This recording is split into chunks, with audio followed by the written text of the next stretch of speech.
Back of the bus, keeping it real. Dropping knowledge, spitting the real deal. Alpha Rule on the mic, taking control. With every flow, I'm reaching new heights, yo. Raw high, slicing through the lies and deceit. Exposing the truth, bringing heat to the beat. Law dog on the streets, protecting what's right. Fighting for justice day and night. Yeah, knowledge and bodies takes. Like, comment, subscribe, and share. Cyberspace Chronicles, taking you there. Together we ride, leaving no stone unturned. Spreading the truth, it's time to learn.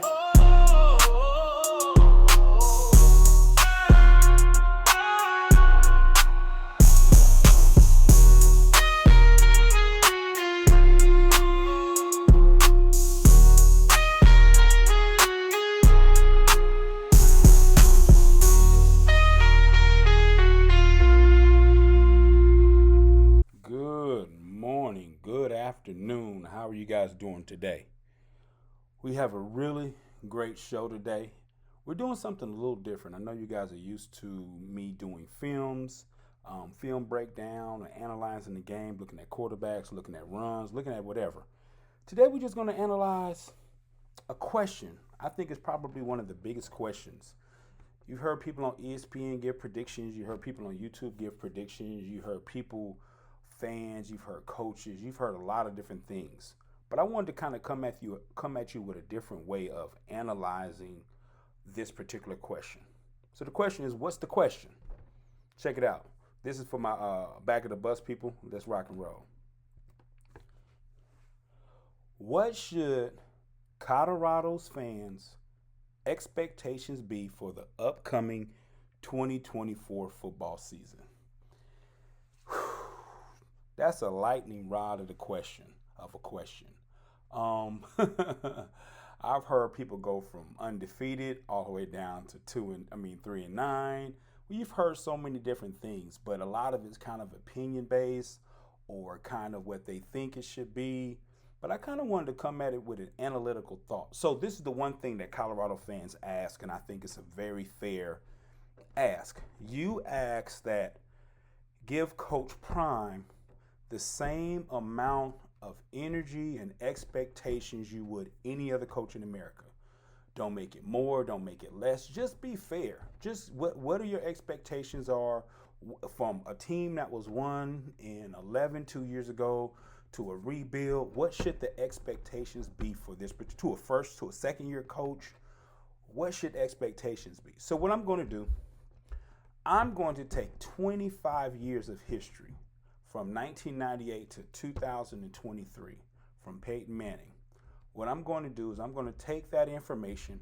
We're going to look at every single team from coaching staff to talent level to what happens when coaches win a certain amount of games, lose a certain amount of games, so we can come up with an expectation so you know exactly who are the wolves in sheep's clothing. Because you guys have a lot of YouTubers.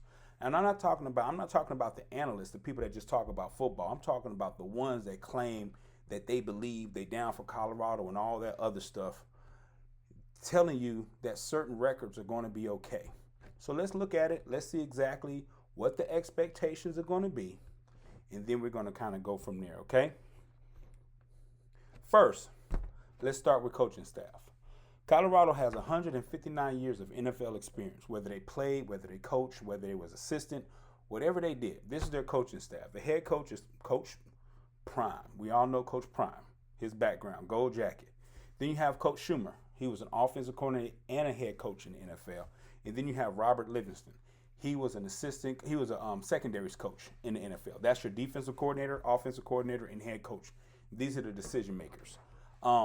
As an NFL coach, you've probably seen everything. Now, I understand college is a little different, but they've been NFL coaches, so they should do fine. No excuses there. They have everything. Coach Prime said he has the perfect coaching staff. He has no complaints. Next, you have Damon Lewis. You have Warren Sapp, gold jacket. You have the wide receivers coach. You have the offensive line coach. You have a secondaries coach. You have a linebacker coach. You have I believe it's players personnel, kind of help the players transition into college and out of college. Coach used to be an offensive line for the Dallas Cowboys. They have everything you could possibly want. They're fine. There's no coaching gaps. Yes, some of them were their first year, but hey, they've coached in the NFL. Everything should be good. So on the coaching side, there's no excuses on anything. They should be running like a well-oiled machine, ready to rock and roll, getting people in the NFL. All of that stuff should be going on. There's no excuses there. So then I have 4 criteria. I wanted to look at their talent. So Colorado has a very unique situation here. Check it out. They have a potential number 1 pick as a quarterback.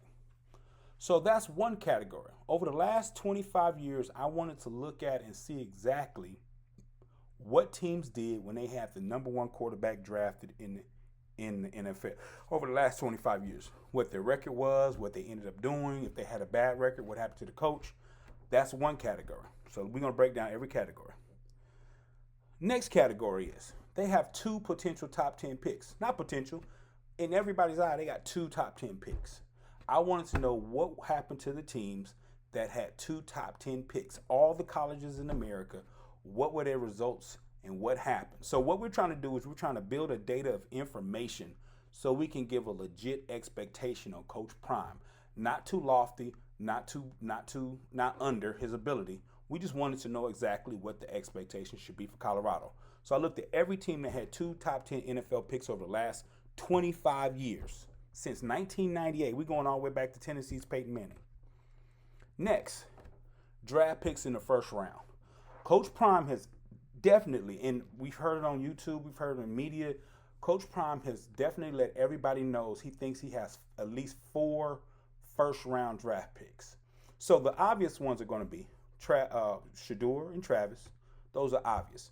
Then a couple of names that popped out for first-round draft picks: Shiloh, Preston Hodge, B.J. Green, Benson, and D.J. McKinney. Coach Prime said D.J. McKinney is a first-round talent, first-round draft pick potential. So they have about 6 players with first-round talent that has been displayed, that everybody has said these are first-round potential players. So we know at least 6 people are going to get drafted at minimum. They can't be first-round potential players and don't get drafted. That doesn't happen. But at least we know who's on that list. So we know they have multiple first-round draft picks outside of Travis, outside of Shedeur, and Coach Prime has definitely let us be aware of that. So that's fine. So we know the talent level. So we're going to compare those teams and see what those records were when you have multiple draft picks. And last, right now, NFL draft, at minimum, they have about 8 players that have been projected to go into the NFL, up to 18. Now, most people are sitting around 12. I'm going to use the low end. Most people are sitting around 12. I've heard a lot of different comments, but 8 is kind of like the minimum. If you ask any Colorado fan, they say we have about 8 players. And I'm going to introduce you to all 8. We have the top row. We have the first rounders that were projected. We have those already, right? Now, DJ McKinney, I understand but he's eligible for the NFL draft. If he wanted to go to the NFL draft this year, he could. Travis Hunter, same situation. He could stay another year, or he can go to the NFL draft. But let's rock and roll. Let's go through each of them. T. Johnson, he had a draft grade coming into Colorado. He was already on the draft list. So there's nothing left to do. He's already on the draft list. If he falls out of the draft list, that was probably one of the worst decisions he probably should have made. He should have stayed what he was doing, because he was one of the most highly touted offensive linemen in the portal. Then you got Jimmy Horn. He runs a 4.3. Then you got Wester. The dude had 100 catches out of Florida International. He's definitely on draft boards. Will Shepard, he already was a 3rd-round grade. He already had a draft grade coming out of Vanderbilt. Then you have Justin Mayers. Justin Mayers is one of the most highly recognized offensive linemen coming into Colorado. Then you have the punter. He's up for the Ray Guy Award, one of the top special team punters in the country. Tyler Brown. His coach said he's one of the strongest players he's ever played with or has seen. And he played in the NFL for 7 years. He's coached at Oklahoma. He's seen a lot of players. He said Tyler Brown is one of the strongest players he's ever seen, and he shows it on the field. And Tyler Brown is probably the anchor of the offensive line. He's not the heart and soul of it. He's the anchor of it. The heart and soul of it is Benson. Benson is the guy. He's the heart and soul of the team. However Benson does, that's pretty much what Colorado's going to do. If Benson balls out, Colorado's going to ball out. If Benson ends up not being what he said he's supposed to be, then Colorado's going to have a struggling season. All right. Then you got Trevor Woods. Trevor Woods, Coach Prime said that he is Brian Urlacher. He has the ability of Brian Urlacher in college. Plays safety and linebacker, and he's definitely going to be in the NFL, definitely drafted. Because Brian Urlacher is a Hall of Famer. Anybody that's been compared, that's like having a linebacker comparing him to Ray Lewis. He's definitely got the talent to go to the NFL. Then you have I think it's Daylon Hayes from Pittsburgh. Came from the ACC, one of the top sack getters. He started for Pitt. The defense wasn't great, but he had a really good season. He has all the numbers. He has the size. He has everything. He has the potential to actually lead the team in sacks. Then you have Nigel Green. Nikhil, I think it's Nikhil. What is it? My bad. Nikhai Hill-Green. He's going to be the guy. He's going to be the number one linebacker for Colorado. Everybody's been explaining he's the top guy. You have Bentley, who led the team in tackles, but this is the guy that everybody feels that he's going to take the defense to another level. He's the one that's going to make All-American, All-Conference. With that being the case, he's a big guy. I want to say he's about 6'2", 6'3", 235. That mix. He's definitely NFL ready. And then you have the block bully. You have Chidozie. Chidozie came from Houston. He eats up a lot of blocks. Yeah, his pass rushing could be a little better. Yeah, he's not as big as the other ones. But if it wasn't for his size, he absolutely would be a top 3 round draft pick. He might get drafted in the later rounds. From what I'm hearing, is just simply because of his size. But in regards to playing the run and being that nose or that one technique, he's that monster, and everybody has agreed on that.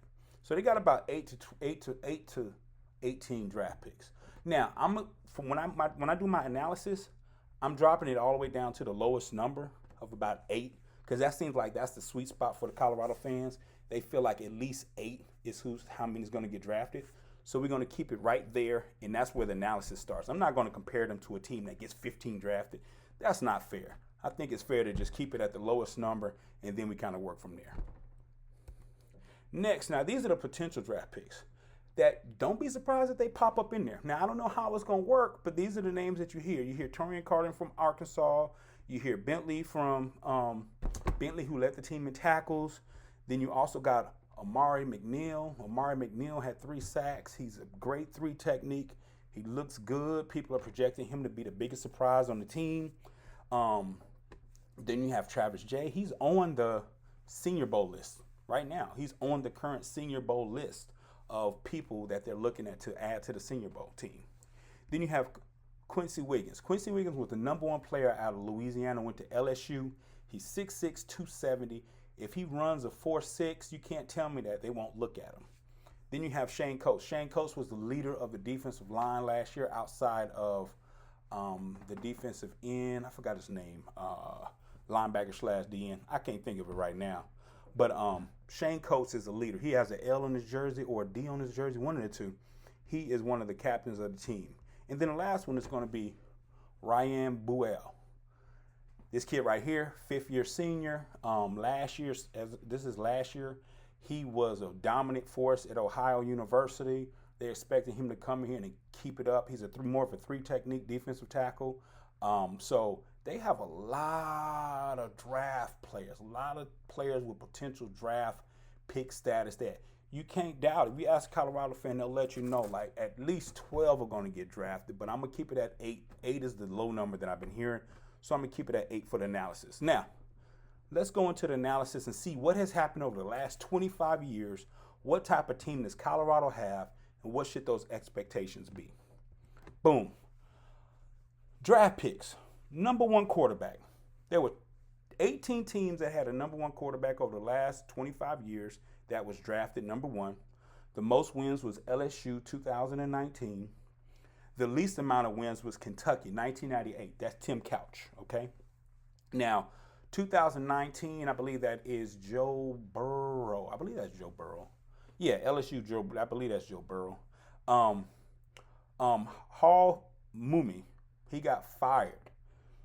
According to Bleacher Report, he is one of the top 5 worst coaches to ever coach college football, because they felt that him having the number 1 pick in Tim Couch, and them only winning 7 games, they felt like that's one of the worst performances they've ever seen. And guess what happened to him after he got fired? He never got another head coaching job at this level ever again, at the Power 5 level.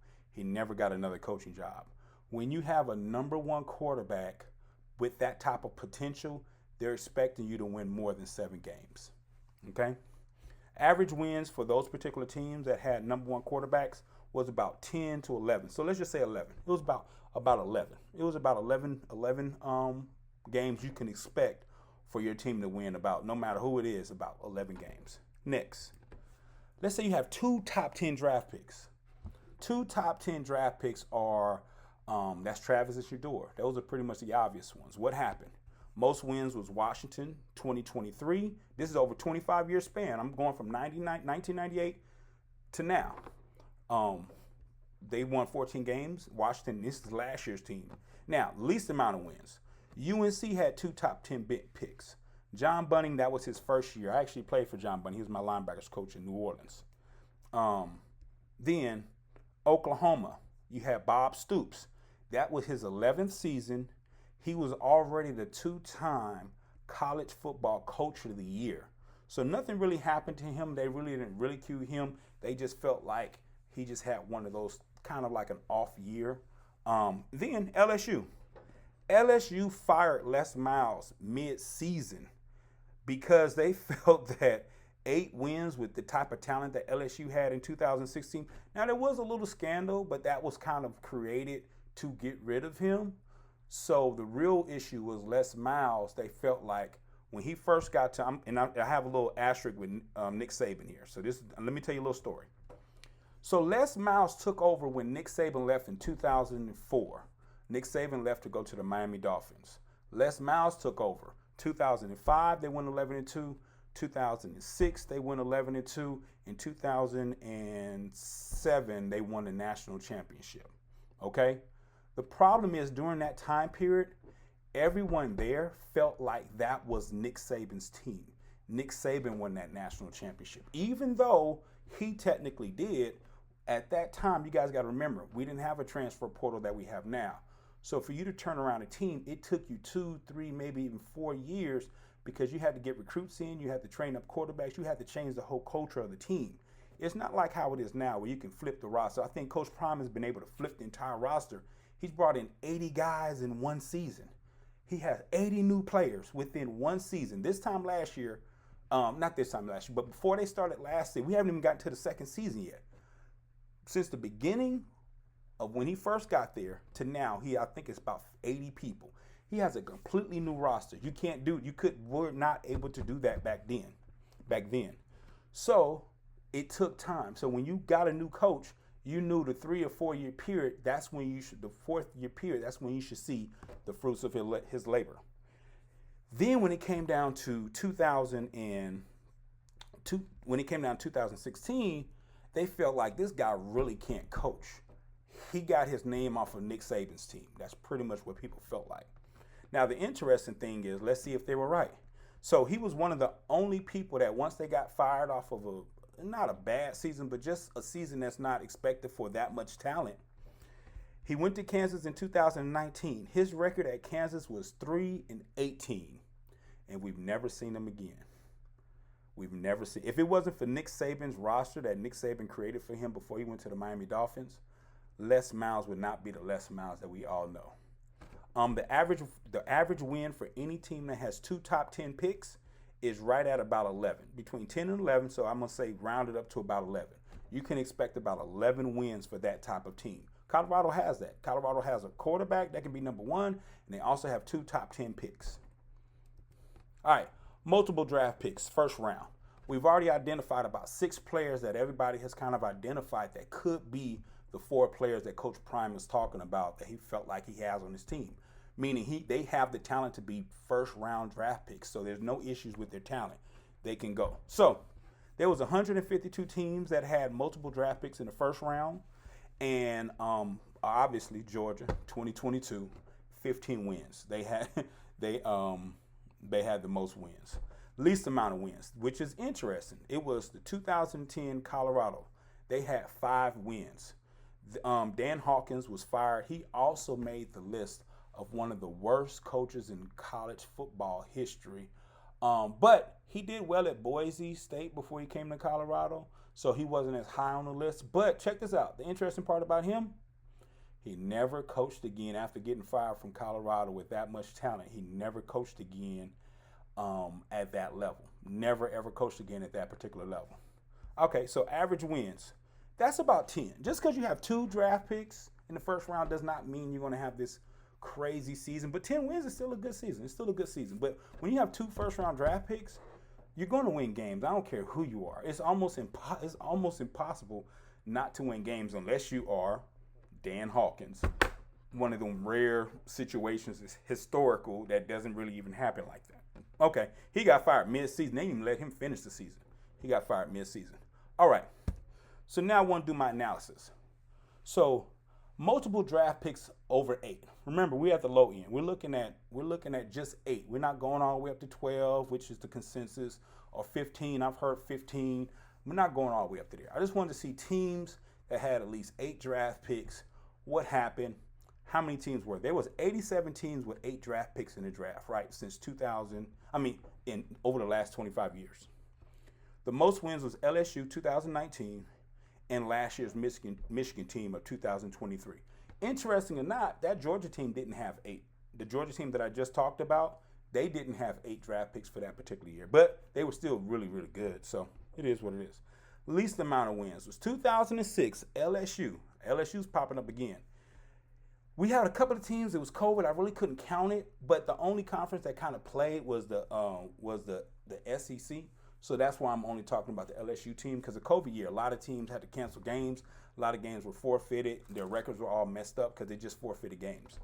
But Ed Orgeron, he got fired mid-season and has never coached.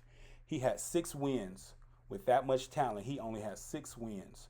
He has gotten fired. He got fired mid-season, and since then he has not coached anywhere.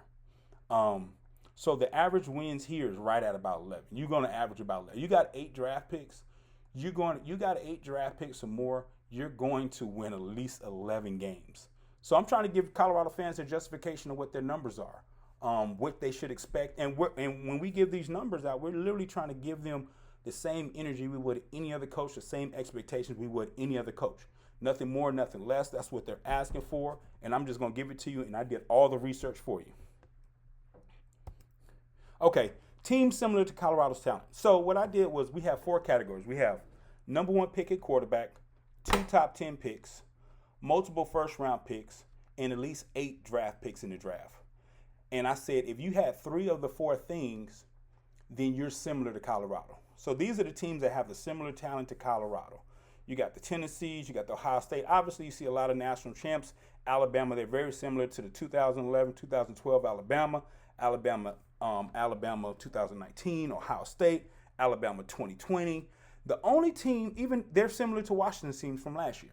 A good quarterback, a lot of talented wide receiver, players here and there, some offensive linemen, some defensive players, very similar to the Washington team from last year. The only team that had every single marker was the Bryce Young Alabama team. Bryce Young got drafted first. They had another one get drafted in the first 10 picks. They had multiple draft picks in the first round, and then they had at least 8 people drafted from that particular team. So the one team that we definitely can lean into and say what Colorado looks like is Alabama 2022. Alabama 2022. Now, obviously the next question is, man, we can't compare them to Alabama. So let's look at the teams that caught lightning in the bottle, meaning teams that don't have that background, that showed up on this list maybe one time.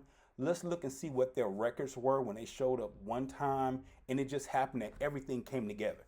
Shedeur, Travis, transfer portal, all of these people coming together at one particular time, right? Now keep in mind, a lot of these teams that's not only, I have a whole lot of teams that I looked at. There's a lot of teams that had a lot of different situations regarding their rebuild process. There were some teams that just started football. When they got all that talent at one time, they still were able to win a lot of games. And I'll show you that a little bit later. But let's look at lightning in the bottle.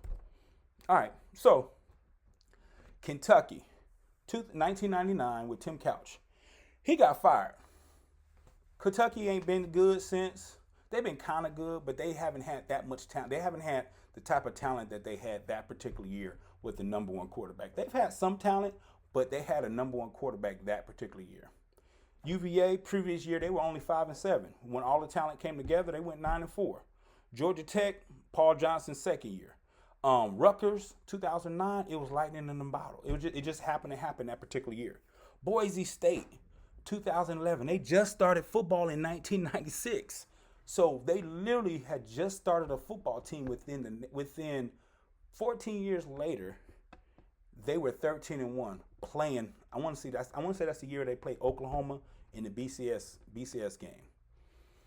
South Carolina, lightning in the bottle, 2011.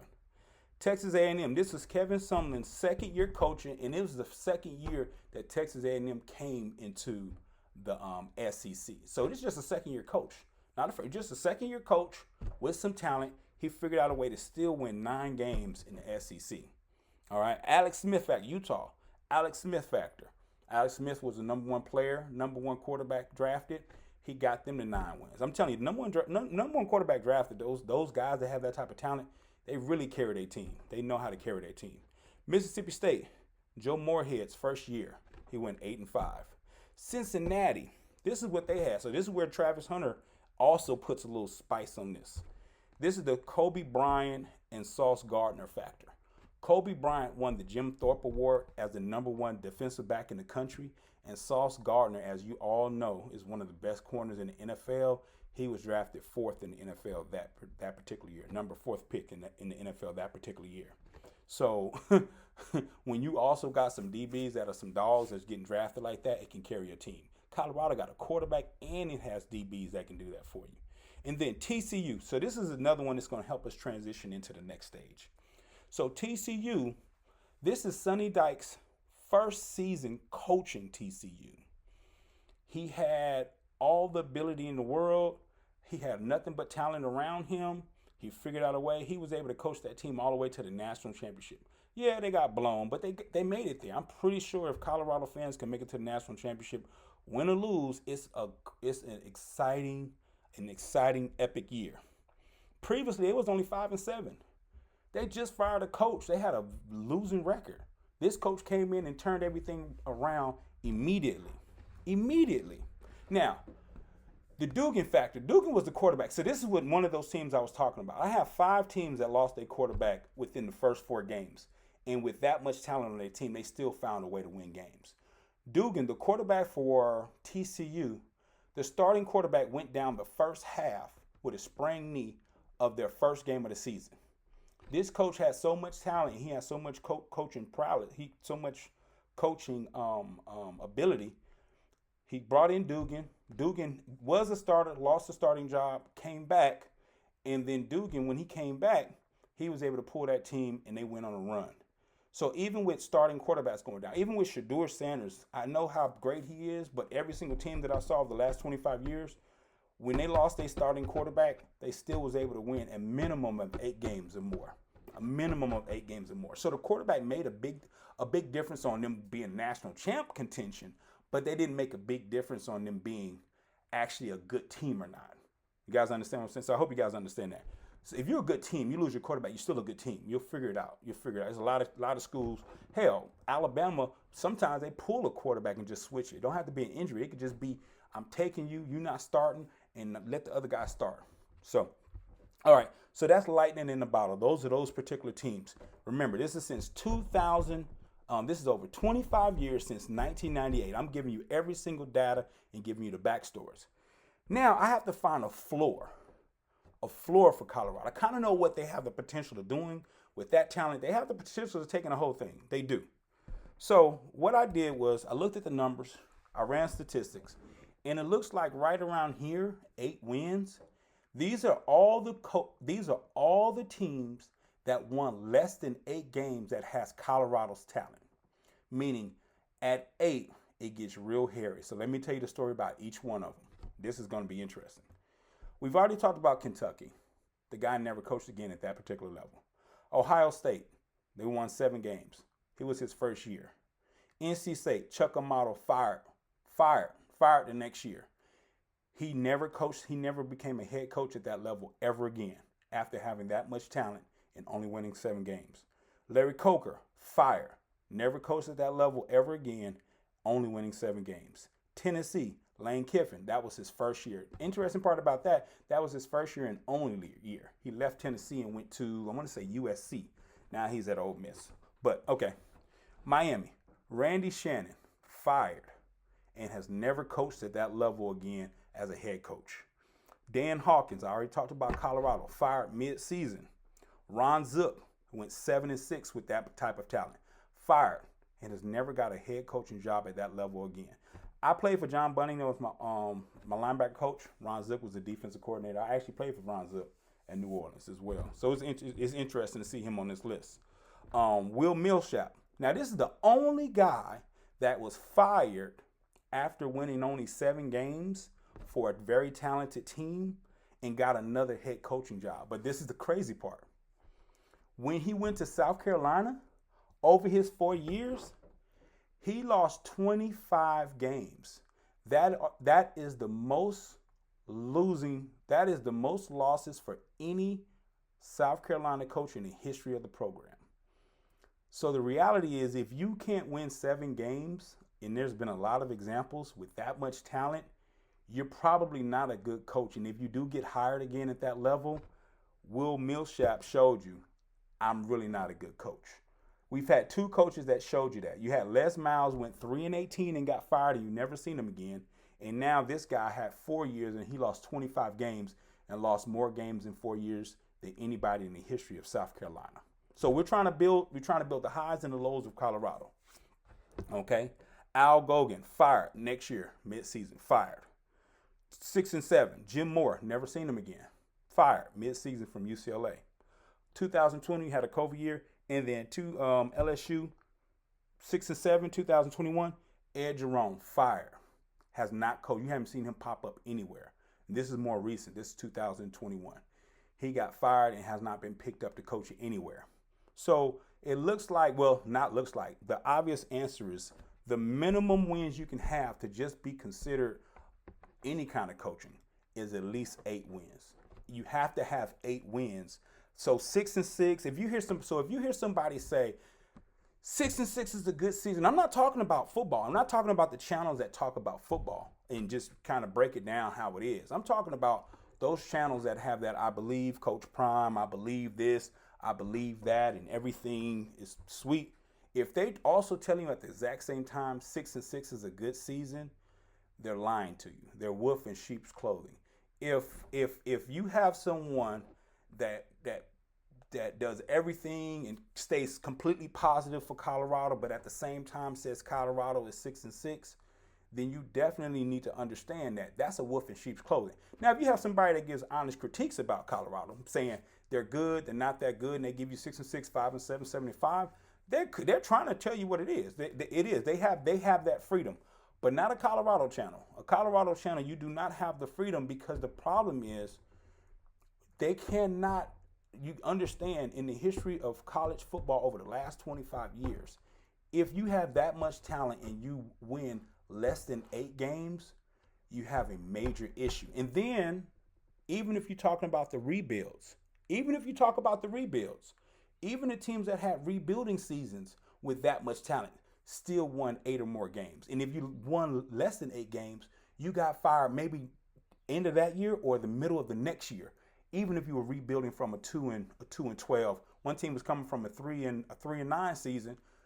The next year he had a bunch of talent. His second year he had a bunch of talent. He won less than 8 games. No, he ended up winning 8 to 9 games, and that was their 1 year. Got lightning in the bottle. He won 8 to 9 games, and he was just doing a rebuild. There's nothing wrong with that. But when you have talent as a coach, you have to capitalize. Mid 6-6, going to the sweet potato sunflower bowl is not acceptable. So let's look at it. So let's look at all of the information that we got. We got 4 categories. We got number 1 quarterback pick. We got 2 top 10 picks. We got multiple first rounders, and we have at least 8 people drafted. We did all the data. We did everything that we talked about over the last 25 years. What should Colorado's expectations be for? What should Colorado's fans' expectations be for 2024 season? Colorado wins. If they win more than 12 games, I know we have some people saying natty and 15-0. If they do that, it's an exceptional season. Expectations are for the type of coaching they have, the type of talent they have, they should win between 10 and 12 games. 10 and 12 games. 8 to 9, it's okay. It's okay. It's just not. It's not great. It's not great. You're not super happy about it. The haters aren't happy. The Colorado fans aren't happy. It's kind of one of those in-betweens where it's like, 8 to 9, it's okay. Because it's going to be very rare to have that much talent show up the next year. You guys got to understand, all of this talent is happening at one time. Will there be another Travis and Shedeur pairing years to come? I don't know when the next time Colorado's ever going to have 2 top 10 picks. I don't know. Now, if they win less than 8 games, they go 7-5, 6-6. Historically, even Colorado, every single school in America, a pink slip is coming. Coach Prime won't be there. Yeah, he might go to a bowl game. He might get pegged to a bowl game. That's cool and all. But I'm talking about compared to all the rest of the coaches, because we're asking for the same energy. Compared to all the rest of the coaches in America, when that happens, you might be getting ready to get fired or something's about to happen. You might resign or something like that. It's just way too much talent to go 7-5 or 6-6. Way too much talent. Then if they lose less than 6 games, it's just a historically bad season. Might go down in history as the worst coaching job ever. I can't imagine them not winning 6 games. I can't imagine that happening. Is it possible? Absolutely. If that happens, regardless if Shedeur gets hurt or not, he has to win 8 games because every other coach in America did that. Every other coach did that, and the ones that didn't literally got fired, and you didn't hear from some of them ever again. So this is the analysis. I took my time. I went over everything I possibly can go over. I tried to step back, not put my opinion in it. I'm just looking at what the data tells me, and whatever the data spits out, that's what it spits out. I tried to put context with everything, showing you exactly what happened to those particular coaches that won a lot, what happened to those coaches that lost a lot.